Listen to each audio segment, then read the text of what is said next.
সালাম। আরে যাই জমজা সুখসারে নামাস্তা, আরে জয় মিশুমা মানা মাহারে, আরে জয় সাবু পান্নামা পান্নায়ে, ও জয় রামু রামা রামা, জয় নাবু সাম্মে, জয় না রামু হরে রাম্মা, কৃষ্ণ নাই নামে, অহতায়ন মাহমাদান আহমাদান সৃষ্টিয়া, বিদিরে হতার বিদির মহাসমিদেরা, বিদিরে হতার বিদির মহাসমিদেরা, বলেন সুবহানাল্লাহ। আরে নারায়ে নারা জবায়ে জবা, আহমাদান মাইনা আহমদায়া, নমস্তে নমস্তু নমস্তু ইয়া, নমস্তু নে পান্নে মায়ে পান্নে দায়ে পান্না দা, বলেন সুবহানাল্লাহ। অষ্টায়ং সুখসাহে অষ্টায়ং নাশা, গিরিজায়ে গিরিজা অষ্টায়ং নমস্তে, বলেন সুবহানাল্লাহ।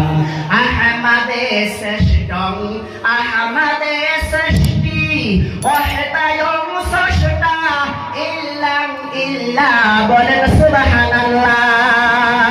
ইল্লাং ইল্লা অষ্টায়ং জাপিনাতাম মুহাম্মাদান, বলেন সুবহানাল্লাহ। আমি যেটা মন্ত্র বললাম আপনারা বুঝছেন গো? কিছু বুঝতে পারছেন? সংস্কৃতির ভাষা বুঝবেন আর কি, কিছুক্ষণ পরে অর্থ ভাইয়া দিব।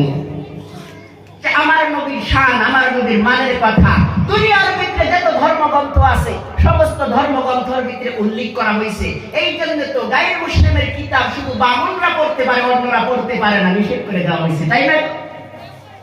বামনরা ছাড়া অন্য যারা আছে তারা যদি পড়ে তারা ঈমান কবুল করবে, তারা ইসলাম ধর্ম কবুল করবে। ওই জন্য শুধু বামনরা তাদেরকে পড়ার ইজাজত আছে, অন্যদের পড়ার ইজাজত নাই। আর আমাদের কোরআন, এই কোরআন সবাই পড়তে পারবে, দুনিয়ার ভিতরে যারা আছে সবাই পড়তে পারবে। আপনাদের এখানে আমার ভালো লাগতেছে যে আপনারা এই একটা মাদ্রাসা করছেন, তারপরে আপনারা মাহফিল আয়োজন করছেন, মানুষ আসছেন, হ্যাঁ, কিন্তু মানুষ আরো হওয়ার দরকার ছিল। নাগানাগি সভা হইতেছে, প্রত্যেকদিন মাহফিল হইতেছে, তারপরে তাফসীরুল কোরআন মাহফিল হইতেছে। ওই জন্য মানুষ মানে রাত জাগতে জাগতে মানে পেরেশান হয়ে গেছে, ওই জন্য মাহফিলের ভিতরে মানুষ নাই। কিন্তু মাহাতারাম দোস্ত বুজুর্গ, বেশি পেরেশান তো আমাদের হওয়ার কথা, প্রত্যেকদিন মাহফিল করি, পেরেশান তো আমরা হবো। আমি ছোট, আমার বয়স এরকম হয় নাই, আমার জন্ম তারিখ হইল 12 তারিখ 7 মাস 2001, চলতেছে 23, হিসাব করে দেখেন বয়স হয়েছে 23, কমিয়েছে কিছু। এই বয়সের ভিতরে মাহফিল 2018-তে মাওলানা থেকে ফারিক হইছি, তারপরে থেকেই মাহফিল করতেছি। মাহফিল মাওলানার আগে থেকেই মাহফিল করি কুটা ফাটা, কিন্তু তারপরে থেকে মাহফিলে নেমে গেছি, মাহফিল করতেছি, প্রত্যেকদিন মাহফিল করতেছি। এই জানুয়ারি মাসে 2 দিন না 3 দিনের মতন খালি ছিল, আর শুধু মাহফিল। তাই পেরেশান আমাদের হওয়ার কথা না গো, কিন্তু পেরেশান যারা শ্রোতা, যারা কথা শুনে, তারা পেরেশান হয়ে গেছে। ওই জন্য মাহফিলের ভিতরে মানুষ নাই। এখন আপনারা যারা মাহফিলের ভিতরে আছেন, আল্লাহ আপনাদেরকে কবুল করছে, পিছনের গুনাহ মাফ করে দিয়েছে। নিয়তকে সহি করেন, ইন্নামাল আ'মালু বিন্নিয়াত, নিয়তকে সহি করে বসে যান, শেষ পর্যন্ত থাকার নিয়ত করেন, নিষ্পাপ মাসুম হয়ে বাড়িতে যাবেন। শেষ পর্যন্ত থাকলে নিষ্পাপ মাসুম হয়ে বাড়িতে যাবেন। আর যদি কথাউটি করেন, বক্তার কথা করে আটকা পড়া যাব, ভালোভাবে আলোচনা করতে পারবো না, আর আপনি নিষ্পাপ মাসুম হয়ে বাড়িতে ফিরতে পারবেন না। আমরা সবাই তো চাই নিষ্পাপ মাসুম হয়ে বাড়িতে ফিরি, না চাই না গো? আমরা সবাই চাই আমরা যেন নিষ্পাপ মাসুম হয়ে বাড়িতে ফিরি। আর নিষ্পাপ মাসুম হয়ে বাড়িতে ফিরতে চাইলে এইখানে শেষ পর্যন্ত থাকতে হবে। থাকবে ইনশাআল্লাহ? সভাপতি তো সে আমার ছেড়ে দিছে, কত কোয়ার কত এখন সভাপতি আমাকে ছেড়ে দিল। আমি যদি কইতে থাকি, আপনারা যদি উঠতে থাকেন, তাহলে হইব গো, কিছু হবো গো? আমি যদি কইতে থাকি, আপনারা যদি উঠতে থাকেন, আমি কইতেছি আপনাদের থাকতে হবে। আমি বয়সে ছোট হইতে দিতে পারি আপনাদের বেটার বয়সের বয়স, কিন্তু আপনাদের নাতির বয়সের বয়স, কিন্তু আমি যে কথাগুলো বলবো যতটুকু আল্লাহ শেখার তৌফিক দিছে হাদিস ও কোরআন থেকে বলার চেষ্টা করব। যদি এদিক ওদিক যদি হয়ে যায়, যদি কোনো কুটু কথা হয়ে যায়, আমাকে ছোট ভাই মনে করে এবং ভাতিজা মনে করে, ছেলের মতন মনে করে সবাই মাফ করে দিবেন। হ্যাঁ, আমি আপনাদেরকে একটা নাসিদ শুনাইবো, তার বাদে আমি আলোচনা শুরু করব। সন্না সন্না গৈরং নগরবাসী, সনদিয়া মন ভালো লাগলো আপনাদের মাহফিল আয়োজন। সন্না সন্না গৈরং নগরবাসী, সনদিয়া মন ভালো লাগলো আপনাদের মাহফিল আয়োজন। এই মাহফিলের বক্তা যিনি মাওলানা সাইদুল ইসলাম ভাই, আরো ছিলেন এলাকার আলিম দেখেছেন সবাই, আরো আছে এই সমাজের মুসলমান সবাই। আমরা সবাই আল্লাহর গোলাম, জান্নাতে যেতে চাই। কারা কারা জান্নাতে যাবেন হাতে লারা দেন সবাই, সবাই হাতে লারা দেন সবাই, হাতে লারা দেন সবাই, হাতে লারা দেন সবাই। দিন ইসলামের পথে চলবো, আল্লাহু আকবার বলেন সবাই। আরেকটু জোরে আল্লাহু আকবার। শোনো শোনো গৈরং নগরবাসী, সনদিয়া মন ভালো লাগলো আপনাদের মাহফিল আয়োজন। হায়রে ভালো লাগলো আপনাদের মাহফিল আয়োজন, হায়রে ভালো লাগলো এম রহমানিয়া বানাত মাদ্রাসার মাহফিল আয়োজন। এই মাহফিলের বক্তা যিনি সাইদুল ইসলাম ভাই, আরো ছিলেন এলাকার আলিম দেখেছেন সবাই, আরো আছে এই সমাজের মুসলমান সবাই। আমরা সবাই আল্লাহর গোলাম, জান্নাতে যেতে চাই। কারা কারা জান্নাতে যাবেন হাতে লারা দেন সবাই, হাতে লারা দেন সবাই। দুই হাত হাতে লারা দেন সবাই, হাতে লারা দেন সবাই।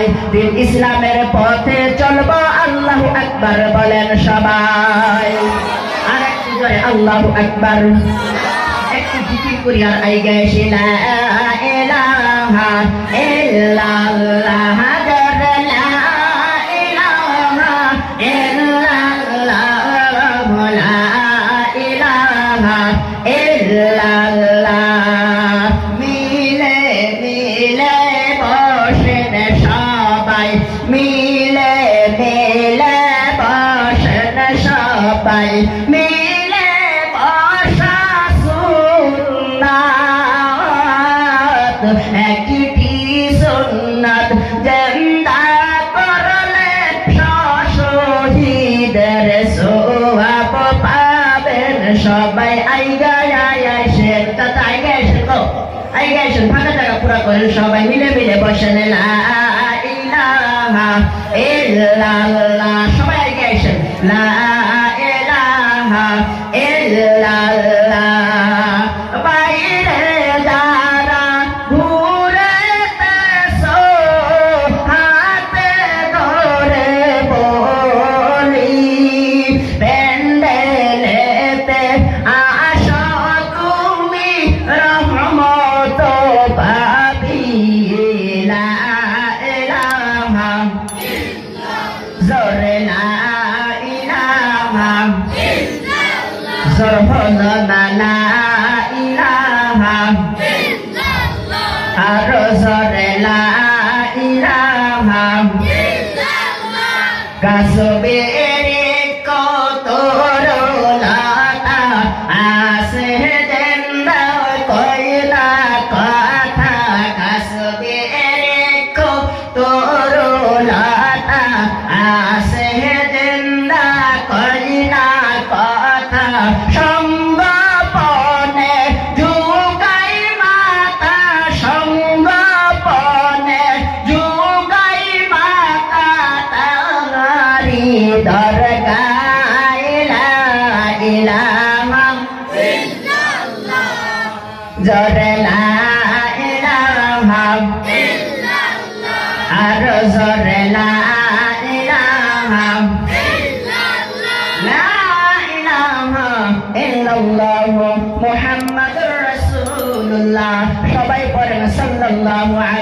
ওয়াসাল্লাম। ও আল্লাহর গোলামেরা, ও বান্দারা, আলোচনা শুরু করার আগে আমার অন্তরস্থল থেকে আমি শুভেচ্ছা জ্ঞাপন করেছি এই মাহফিলের সভাপতি সাহাবকে, আরো আমি শুভেচ্ছা জ্ঞাপন করেছি উলামায়ে কেরাম যারা আছেন তাদেরকে, আরো আমি শুভেচ্ছা জ্ঞাপন করেছি প্যান্ডেলের ভিতরে বসা আমার বাবার বয়সের বাবা যান, আমার চাচার বয়সের চাচা যান এবং ছোট ছোট ভাই ও বন্ধু, আরো আমি আমার অন্তরস্থল থেকে শুভেচ্ছা জ্ঞাপন করেছি পর্দার আড়ালে বসে থাকা আমার মা ও বোনদেরকে, আবেদা সালেহা তাদেরকে আমি আমার অন্তরস্থল থেকে শুভেচ্ছা জ্ঞাপন করে প্রথমে আমি সালাম দিয়েছি, সালামের উত্তর কোনরকম ভাবে পাই নাই। সালাম দেওয়া সুন্নাত, সালামের জবাব দেওয়া ওয়াজিব। আমি আরেকটা বার সালাম দিব, সবাই চিৎকার মেরে উত্তর দেওয়ার চেষ্টা করবেন, আসসালামু আলাইকুম। এইবার কিছু জোরে হইছে, এবার কিছু জোরে হইছে। মাহাতারাম দোস্ত বুজুর্গ, আমরা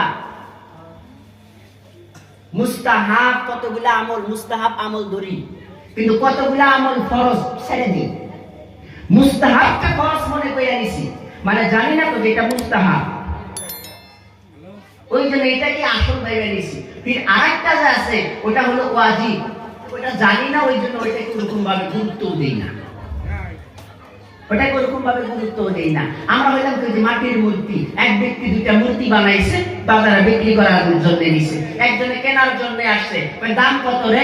এটার একটার দাম 500 আর একটার দাম 50। মারছে একটা ধমক, দুইটা মূর্তি দেখতে একটার দাম 500 আর একটার দাম 50, এটা একটা কথা? যখন ধমক মারছে তখন এই দোকানদার বলতেছে, ধমকায়ও না, কিসের জন্য 500, কিসের জন্য 50, আমি তোমাকে বুঝাইয়া দিই। আধা হাত একটা লাঠি নিছি, লাঠি বুঝেন গো? লাঠি বুঝেন না? আধা হাত একটা লাঠি নিছে, নেওয়ার পরে লাঠিটা কি করছে? ডাইন কান দিয়ে ঢুকিয়ে দিছে, ডাইন কান দিয়ে ঢুকিয়ে দিছে। যে মূর্তিটার দাম 50 টাকা, ডাইন কান দিয়ে ঢুকিয়ে দিছে, বাম কান দিয়ে বাইরে হয়ে আসছে, এটার দাম 50 টাকা।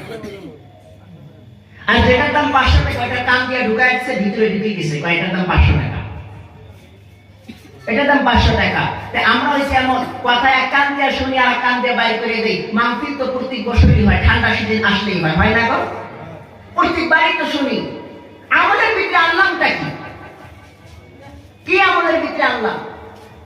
নিজে চিন্তা করে দেখি কতটুকু আমি পরিবর্তন হইলাম, চিন্তা করে দেখি। মাহতারাম দোস্ত ও বুজুর্গান, ও আল্লাহর গোলাম নবীর উম্মতেরা, 50 টাকা দান মূর্তি হইলে হবে না।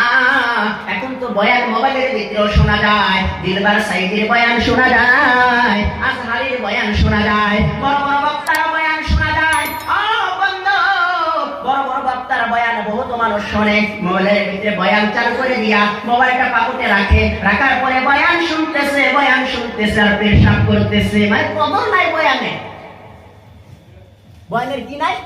কদর নাই। মাহতারাম দোস্ত বুজুর্গ, তবে আমরাও মাহফিলের ভিতরে আসি, আমরা সুরকে ভালোবাসি, কিসকে ভালোবাসি গো? সুরকে ভালোবাসি আমরা।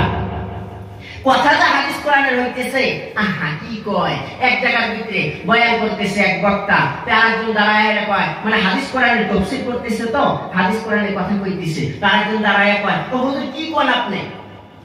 কোন ঘটনা কোন আপনি? তে ঘটনা শুরু করে দিছে। একজন ছিল সাধু, সাধুকে বাঘে তাড়া করছে, সাধু খোলা দিয়া বাঘকে তাড়া করছে, সাধুর বউ পিছে পিছে দৌড়াইছে। ওই ব্যক্তি কয় সুবহানাল্লাহ, দেখছেন নি? কয় সুবহানাল্লাহ, মানে বক্তা এটা বানায় কইছে, বক্তা তো এটা বানায় কইছে আর কি, উনি সুবহানাল্লাহ কইছে। আমরা কিসসা কাহিনীকে ভালোবাসি, হাদিস কোরআন দিয়া বুঝানো হইতেছে দান করা কি, হাদিস কোরআন দিয়া বুঝানো হইতেছে নবীর সুন্নতকে মহব্বত করো, নবীর সুন্নতকে ভালোবাসো, বিবিকে পর্দায় রাখো, বেটিকে পর্দায় রাখো। মাহতারাম দোস্ত বুজুর্গ, এগুলো আমাদের কর্ণ দিয়ে প্রবেশ করে না, আমাদের ভিতরে প্রবেশ করে না, আমাদের ভিতরে প্রবেশ করে না। কিন্তু মরণ একদিন সবাই আসবে, আর কবর কেমন জন্য জান্নাতের টুকরা, কেমন জন্য জাহান্নামের গর্ত হবে। যে আল্লাহর হুকুম মানছে, নবীর তরিকায় চলছে, তার জন্য কবর জান্নাতের টুকরা হবে।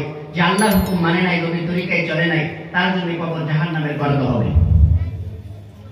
আমার আমার জন্য কবর কি করতে হবে? জান্নাতের টুকরা বানাইতে হবে। আর জান্নাতের টুকরা বানাইতে চাইলে আল্লাহর হুকুম মানতে হবে, নবীর তরিকায় চলতে হবে, কোরআন মানতে হবে, হাদিস মানতে হবে, মসজিদের সাথে মাদ্রাসার সাথে পেয়ার ভালোবাসা মহব্বত করতে হবে। তবে আমার মরণের টাইমে কালিমা নসিব হবে। আর আমার জন্য আল কবর রাউজাতুল রিয়াদাতুল জান্নাহ, কবরটা জান্নাতের টুকরা হবে। বলেন সুবহানাল্লাহ।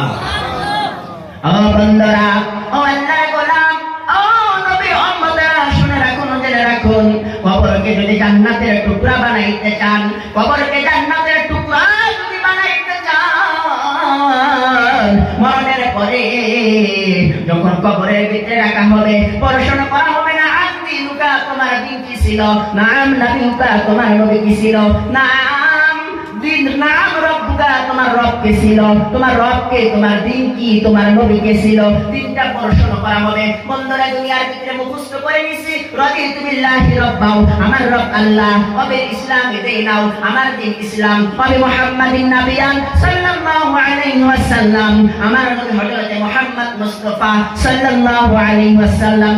কবরের ভিতরে বাইরে হবে না, কবরের ভিতরে বাইরে হবে না। যে ব্যক্তি দুনিয়ার ভিতরে রব চাই জিন্দেগি যাপন করছে, যে ব্যক্তি দুনিয়ার ভিতরে রবের হুকুম মানছে, রব চাই জিন্দেগি যাপন করছে, সেই ব্যক্তি কবরের ভিতরে বলতে পারবে রাদিতু বিল্লাহি রাব্বাও, আমার রব আল্লাহ। যে ব্যক্তি দুনিয়ার ভিতরে পুরোপুরি ইসলামের ভিতরে চলছে, পুরোপুরি ইসলামের ভিতরে চলছে, পুরোপুরি দ্বীন মেনে চলছে, ওই ব্যক্তি কবরের ভিতরে বলতে পারবে ওবের দ্বীন ইসলাম, আমার দ্বীন ছিল ইসলাম। যে ব্যক্তি নবীর সুন্নতকে মহব্বত করেছে, যে ব্যক্তি নবীর সুন্নতকে ভালোবাসে, ওই ব্যক্তি বলতে পারবে আমার নবী ছিল হযরত মুহাম্মদ মুস্তাফা সাল্লাল্লাহু আলাইহি ওয়াসাল্লাম। বন্ধুরা, নবী হাদিসের ভিতরে বলে ফাবিগাতি আহাব্বানি সুন্নতি, যে ব্যক্তি আমার সুন্নতকে মহব্বত করে, ফাবিগাতি আহাব্বানি, সে আমাকে মহব্বত করলো, আর যে আমাকে মহব্বত করলো, কানা মা'a ফিল জান্নাহ, সেই ব্যক্তি আমার সাথে জান্নাতে দাখিল হবে। বলেন সুবহানাল্লাহ। এবার আসেন, সুন্নতের ভাগ হলো তিনটা।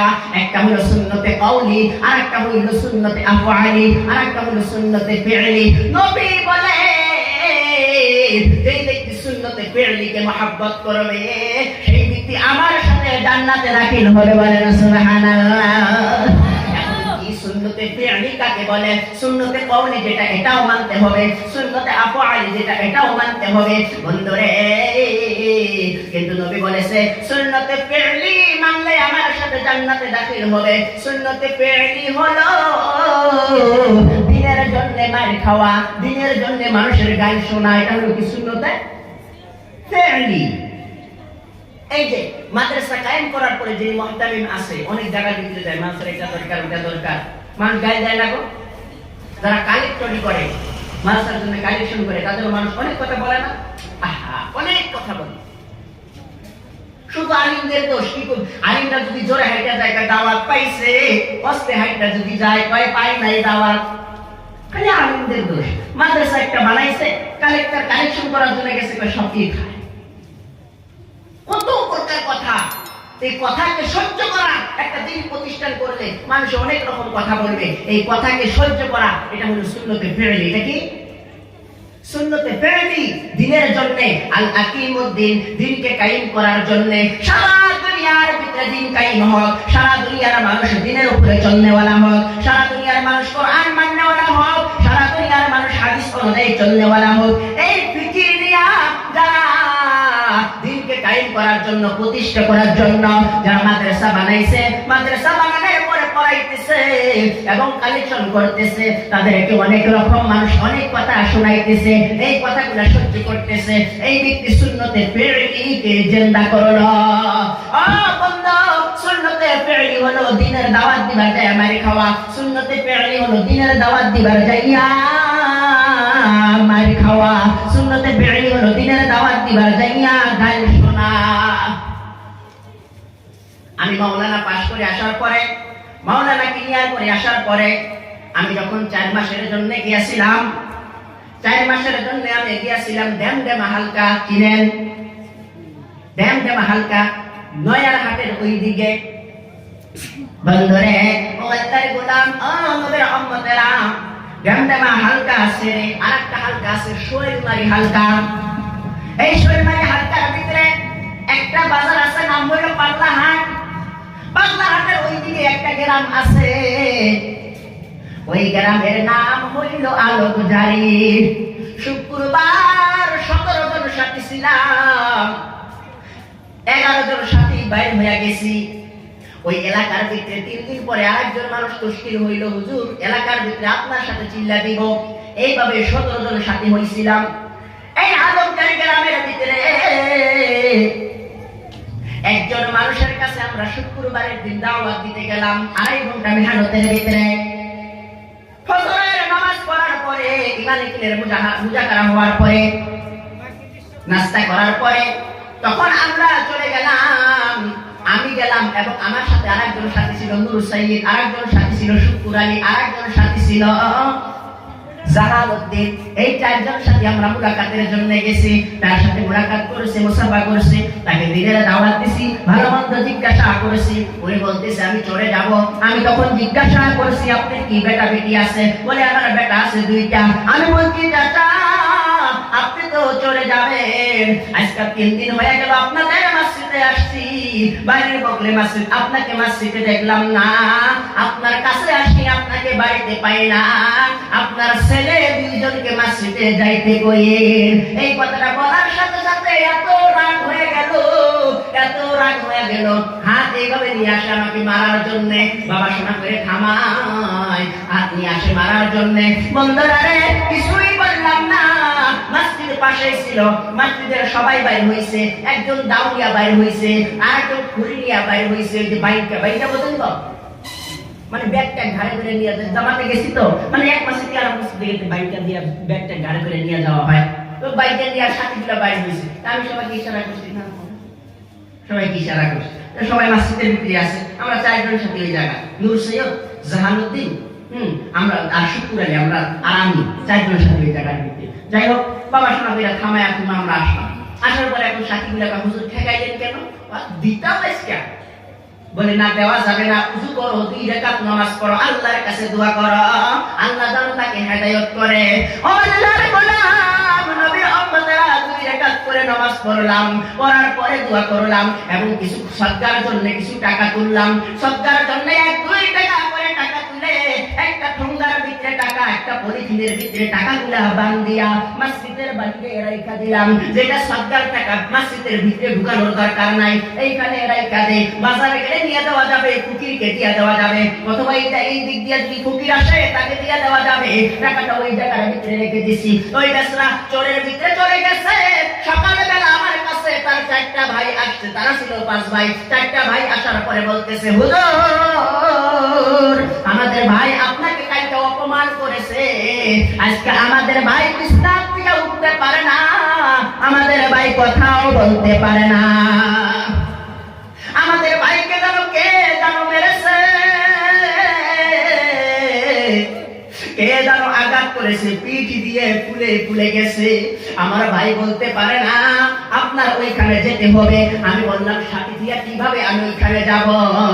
এই সাথীগুলা কি আমি ওইখানে যাইতে পারবো না, তোমার ভাইকে নিয়ে আসো। গাড়ি দিয়ে নিয়ে আসছে। নিয়ে আসার পরে আমি যখন বাড়ির ভিতরে গেছি, যাওয়ার পরে দেখি জবান বন্ধ, কথা বলতে পারে না, ইশারাও করতে পারে না, চোখ দুটা বন্ধ।